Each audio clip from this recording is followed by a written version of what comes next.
به نام یگانه آفریدگار نور و عشق، درود بر تو که بهترینی و لایق عالی‌ترین و زیباترین زندگی. رویا تارو هستم و بهت خوش آمد میگم به یوتیوب چنل من. اگر که مهمان چنل من هستی و اولین باره که داری ویدیوهای منو میبینی که بهت خوش آمد میگم، اما اگر از همراههای قدیمی من هستی ازت ممنونم که کنارم هستی و انگیزه هستی برای اینکه بخوام ویدیوها و مطالبی در رابطه با ارتقاء روابط و زندگی رو با شما عزیزان به اشتراک بذارم. خیلی از ماها قطعاً زمانی که بحث عشق میشه، چیزی که توی ذهنمون تصویر سازی میشه یک رابطه عالی عاشقانه، نمیدونم یک شام عاشقانه، شمع روشن کردن، دست در دست یار بودن و هر چیز مثبت دیگه‌ای توی ذهنمون متجلی میشه و دلمون میخواد که یک رابطه قشنگ رو تجربه کنیم. اما وقتی که توی این مسیر هستیم، کسی وارد رابطه با ما میشه، دلمون میخواد نوع ارتباطمون به زیباترین شکل باشه. این ویدیو یک ویدیوی فوق‌العاده لذت بخش و جذاب برای شما هست. بهت راهکارهایی میدم و 5 پیام خاص رو بهت میگم که زمانی که دلتنگ پارتنرت طرف مقابلت هستی این پیام رو براش ارسال کنی و اون حس دلتنگی و کنجکاوی و هیجان رو درونش ایجاد کنی. جوری پیام بدی که طرف مقابلت از پیام دادن تو لذت ببره. اما قبل از اینکه وارد بحث این 5 پیام بشیم، یک سری چیزها هست که باید بهشون دقت کنید و توجه داشته باشید در زمان پیام دادن.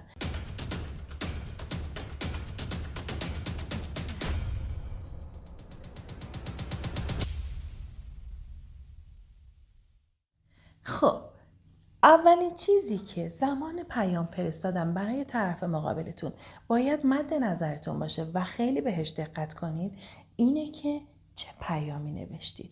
برای همین باید با دقت پیامتون رو بخونید. حداقل 5 بار اون پیام رو بخونید. خب، میدونید که توی پلتفرم‌های مجازی اون گزینه ادیت هست. زمانی که پیامی میفرستید میتونید حتی ادیتش کنید. ولی چرا اصلا حتی مخاطب شما متوجه بشه که شما پیامی رو فرستادید و ادیتش کردید و یک جایی یک مشکلی بوده تو پیامتون؟ این خیلی مهمه. زمانی که پیام رو میخواید بفرستید اون پیام رو با دقت بفرستید. پس مرورش کنید، نگاش کنید، چکش کنید و بعد گزینه ارسال رو بزنید. مورد دومی که باید مد نظرتون باشه، پیام فرستادن. اگر برای آقایون میخواید پیام بفرستید، برای یک آقا میخواید پیام بفرستید، اینو مد نظرتون باشه. آقایون همیشه توی همه موارد گفته شده بیشتر دیداری هستن، با چشم میبینن و ارتباط برقرار میکنن. خانم ها شنیداری هستن. یعنی یک مهربانو حتی هر چقدر هم که توی یک شرایطی باشه که به هم ریخته باشه، اما زمانی که یک صحبت قشنگ و عالی عاشقانه از طرف مقابلش میشنوه، این میشه مثل یک آبی روی آتیش روی قلبش. و حالا آقایون، اونا بیشتر دیداری هستن و از طریق چشمشون میتونن خیلی قشنگ و بهتر ارتباط برقرار کنن. به خاطر همینی که میگن مردها اول نگاه به ظاهر میکنن یا مثلا چهره رو میبینن و خوششون میاد و بعد از اینکه حالا رابطه داره ادامه پیدا میکنه دیگه بحث برمیگرده روی جذابیت درونی یک زن. یه مثال حالا میخوام براتون بزنم، اینه که خب پیام رو یا چه ربطی به دیداری داره. شما قراره با نوع پیام یک تصویرسازی ذهنی توی ذهن مرد ایجاد کنید. مثلا من دلم برای پارتنرم تنگ شده و میام براش مینویسم که دلم میخواد تو رو ببینم. خب این فقط یک پیام عادیه. حالا چجوری تأثیر گذارتر باشه؟ دلم میخواد تو رو ببینم از نزدیک و ببوسمت. دلتنگ تو شدم، به یاد تو افتادم و میخوام تو رو ببینم و ببوسمت. این باعث میشه که ناخودآگاه یک تصویرسازی ذهنی توی ذهن مرد ایجاد شه. خب مورد سوم، پیام که دادید رهاش کنید. دنبال این نباشید که الان خب پیام رو من فرستادم، قراره کی جواب بده، چه جوری جواب بده، چه اتفاقی قراره بیفته. نه، شما پیامت رو ارسال کردی، سیگنالت رو فرستادی و حالا دیگه باید اجازه بدی که طرف مقابلت رو پیام رو بخونه و عکس‌العمل طرف مقابلت رو ببینی. مورد چهارم، زمانی که پیام برای طرف مقابلتون میفرستید، پیامتون یه جوری باشه که خستش نکنه، باعث ایجاد هیجان بشه. مثلا چجوری رویا؟ به عنوان مثال زمانی که پیام میدی اینجوری نباشه سلام، های، چطوری؟ ببینید اینا پیام های عادی و عامیانه است. اما پیام رو میتونی به یک شکل قشنگتر و زیباتر برای طرف مقابلت ارسال کنی. خب حالا ممکنه این سوال توی ذهنت ایجاد بشه که خب چی بفرستم؟ اینو قراره تو همون پیام هایی که قراره بهتون بگم. و مورد پنجمی که باید رعایت کنید، لطفاً ریلکس باشید، رها باشید و عکس‌العمل سریع نشون ندید. مثلا شخص پیام میفرسته، بعد میبینه طرف مقابلش الان جواب نداد، 1 ساعت دیگه جواب نداد، هی این گوشیه رو بگیری تو دستت بخوای چک کنی چرا فرستادم، چرا جواب نداد، چرا عکس‌العمل نشون نداد. و همین باعث میشه که ناخودآگاه یک سری احساس منفی درون تو به وجود بیاد و باعث بشه که یک واکنش منفی داشته باشی. پس مورد پنجمتون میشه مثبت بودن. یعنی پیامی رو که میفرستی با حس مثبت بذار دیگه گوشی تو کنار و اجازه بده که مخاطبت در زمان خودش جواب پیام تو رو بده. و حالا بریم سراغ پیام ها. پیام هایی که میتونن قشنگ باشن برای اینکه طرف مقابلت رو به سمت خودت جذب کنی و ایجاد حس هیجان کنی. اولین پیام، ببینید وقتی که پیام میفرستی، گفتم پیامتون عادی نباشه. مثلا میتونی برای اینکه یه حس هیجان درونش ایجاد کنی پیام بهش بدی که داشتم الان به تو فکر میکردم، توی فکر تو بودم. خب شما مثلا زمانی که مینویسی سلام چطوری، به طرف مقابل داشتی فکر میکردی. پس چرا این کارو بکن؟ میای به شکل دیگه قشنگتر مینویسی، داشتم بهت فکر میکردم. یا مثلا براش مینویسی الان داشتم فلان آهنگو گوش میکردم یادم به تو افتاد، یکی از خاطره هامون برام زنده شد. یا هر پیامی شبیه این، پیامی که بخوای اون حس لذت بردن و حس هیجان رو درونش زنده کنی. و بعد از این پیام دوم، پیامی که کمی جنسی باشه. چجوری؟ مثلا ممکنه پیش خودت فکر کنی بگی خب رویا، من پیام که میفرستم حالا بخوام یک عکسی که مثلا از خودم باشه بفرستم براش. نه، اصلا شما قرار نیست با ارسال عکس از خودتون بخواید اون حس رو درونش زندگی کنید. اما میاید چه کار میکنید؟ مثلا پیام میدی که یادم افتاد به شبی که کنارت خوابیده بودم و اون بوسه های تو که روی بدن من میلغزید و اون حس آرامشی که درون من ایجاد میکرد. یا حتی یه وقتهایی موقعی که توی رابطه هستید، توی رابطه جنسی هستید، شاید یک سری چیزها رو نتونید رها بگید به طرف مقابلتون، کسیه که دوستش دارید و میخواید رها حرف بزنید. همین رها بودنتون در زمان پیام میتونه یک جذابیت ایجاد کنه.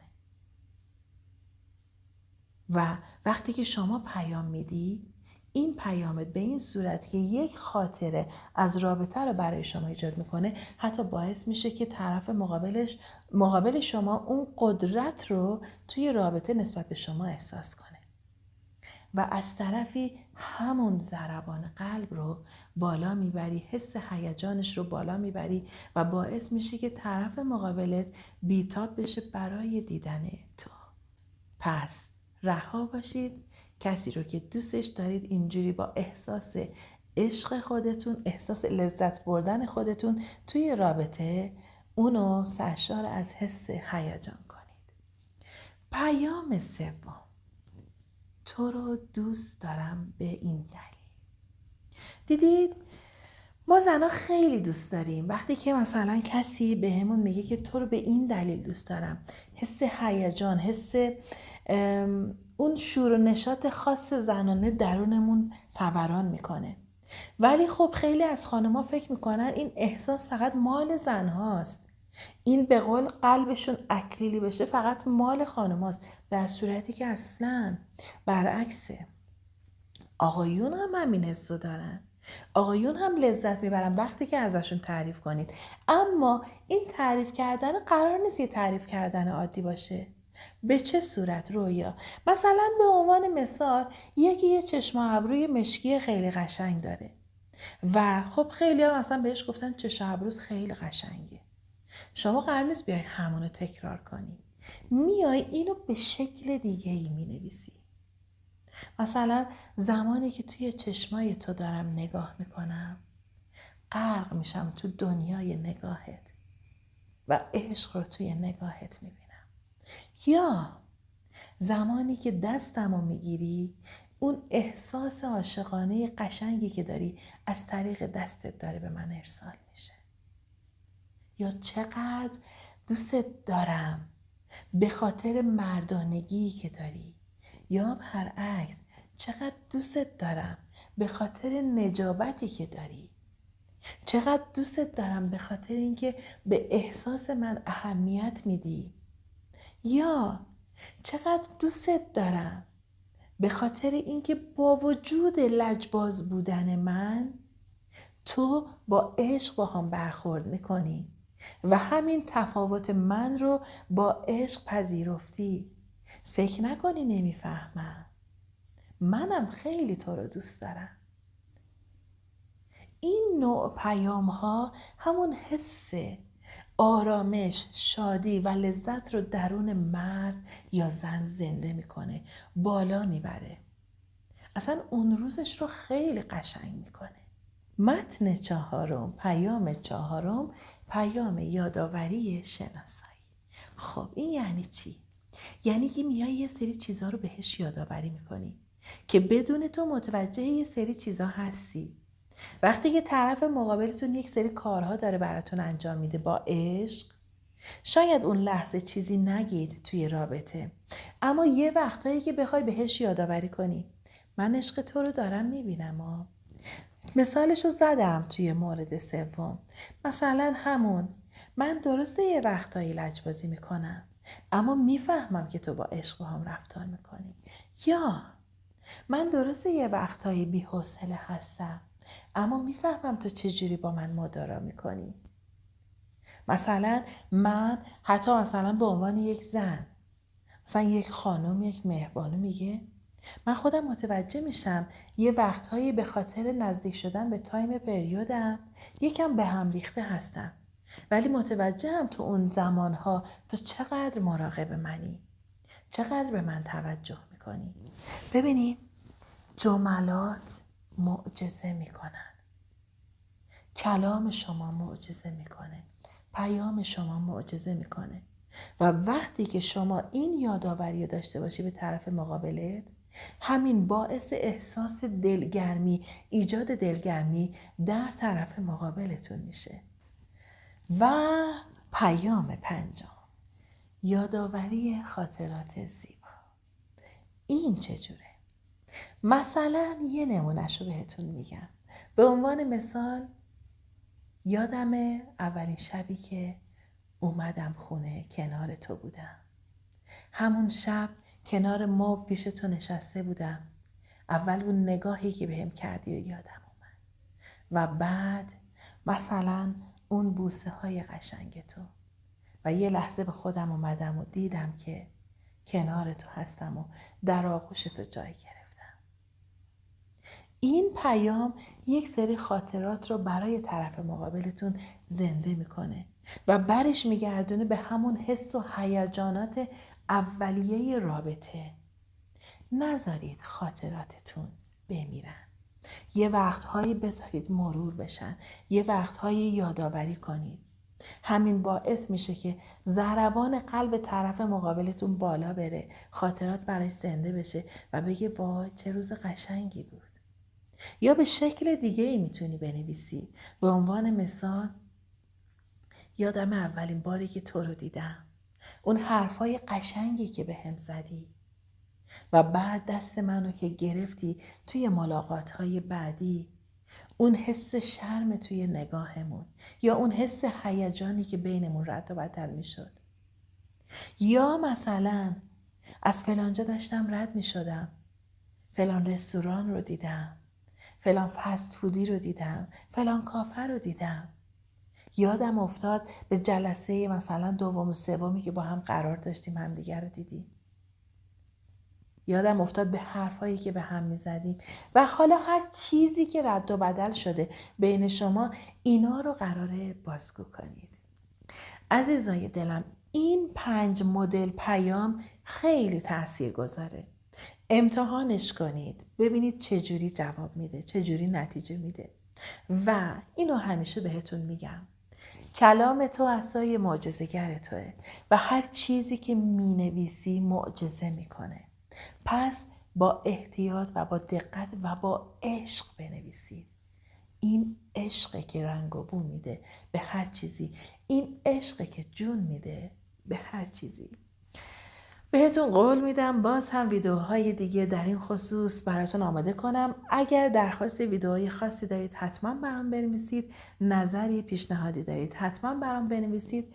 کانال رو اگر سابسکرایب ندارید سابسکرایب کنید. خوشحال میشم که کنارم باشید و اینو هم بگم حمایتی که میکنید از من باعث دلگرمی من میشه و باعث میشه که مطالبی خیلی جدیدتر و بروزتر آماده کنم و با شما عزیزان دل با عشق به اشتراک بذارم و در نهایت با عشق بهت میگم که خیلی دوست دارم. یا حق خدا نگهدار.